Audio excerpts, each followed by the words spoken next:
Tax is the number one thing that robs you your ROI.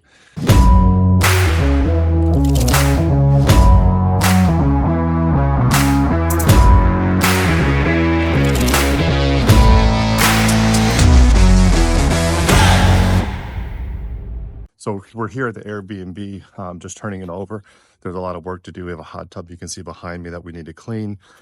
We actually had to blow all these leaves off. It is, I don't know if you can tell, but this Airbnb is sitting basically in a forest. So even within an hour, there's leaves everywhere, pine cones everywhere, not pine cones, acorns everywhere.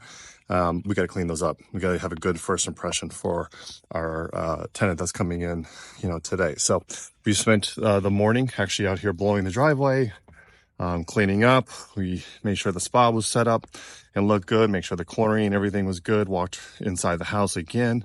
And for the most part, for those of you who may have seen this property somewhere else, it is in pretty good shape to accept a client today, or a tenant today rather.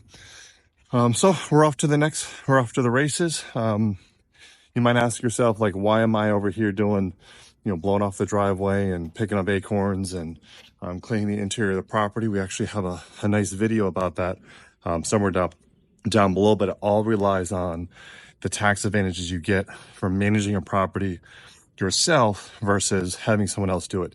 You have to be doing more work in the property than someone else in order to get some of the tax advantages. And of course, tax is the number one thing that robs you your ROI. You don't want to make this a passive income. You want this to be a business. Passive income or passive losses cannot offset regular income. Passive losses can only offset passive gains somewhere else. We want this to be regular income for us, so this regular losses that we have due to the tax depreciation on this property can offset other income, maximizing our tax savings. So a lot longer of a video below on that. I won't go into it. It's a little bit boring. This is just what we're doing today, but we are off to our next project.